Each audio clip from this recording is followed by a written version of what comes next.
ನಾಗರಿಕ ಸೇವಾ ದಿನದ ಅಂಗವಾಗಿ ರಾಷ್ಟ್ರಪತಿ ದ್ರೌಪದಿ ಮುರ್ಮು, ಪ್ರಧಾನಿ ನರೇಂದ್ರ ಮೋದಿ, ಗೃಹ ಸಚಿವ ಅಮಿತ್ ಶಾ ಸೇರಿದಂತೆ ಗಣ್ಯರು ನಾಗರಿಕ ಸೇವಾ ಸಿಬ್ಬಂದಿಗೆ ಶುಭಾಶಯ ಕೋರಿದ್ದಾರೆ.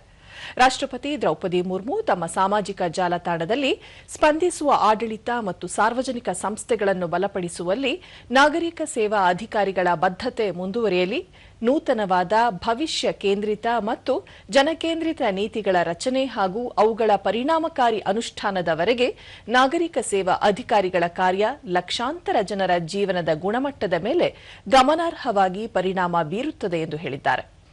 ನಾಗರಿಕ ಸೇವಾಧಿಕಾರಿಗಳು ಸಹಾನುಭೂತಿ ಮತ್ತು ಸಮಗ್ರತೆಯಿಂದ ಕಾರ್ಯನಿರ್ವಹಿಸಿದಾಗ ದೇಶದ ಎಲ್ಲ ನಾಗರಿಕರ ಒಳಗೊಳ್ಳುವಿಕೆ ಸಾಧ್ಯವಾಗುತ್ತದೆ.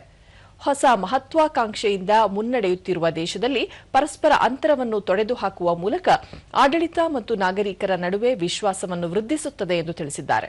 ಪ್ರಧಾನಿ ನರೇಂದ್ರ ಮೋದಿ ತಮ್ಮ ಸಾಮಾಜಿಕ ಜಾಲತಾಣದಲ್ಲಿ ಉತ್ತಮ ಆಡಳಿತ ಮತ್ತು ರಾಷ್ಟ್ರ ನಿರ್ಮಾಣದತ್ತ ಕಾರ್ಯನಿರ್ವಹಿಸಲು ತಮ್ಮ ಸಂಕಲ್ಪವನ್ನು ಮತ್ತಷ್ಟು ಬಲಪಡಿಸುವ ಸಂದರ್ಭ ಇದಾಗಿದೆ.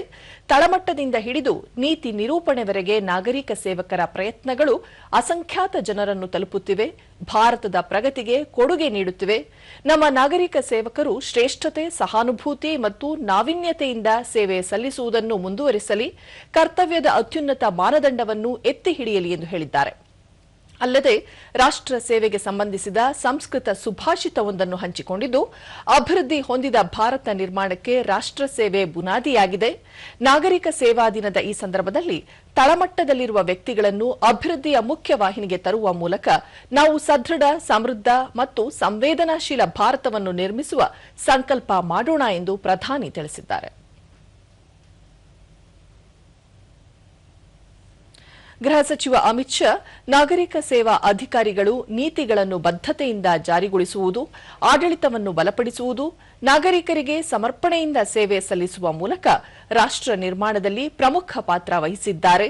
ದೇಶಕ್ಕಾಗಿ ಸೇವೆ ಸಲ್ಲಿಸುವ ಅವರ ಬದ್ಧತೆ ಮತ್ತಷ್ಟು ಬಲವರ್ಧನೆಯಾಗಲಿ ಎಂದು ಹಾರೈಸಿದ್ದಾರೆ.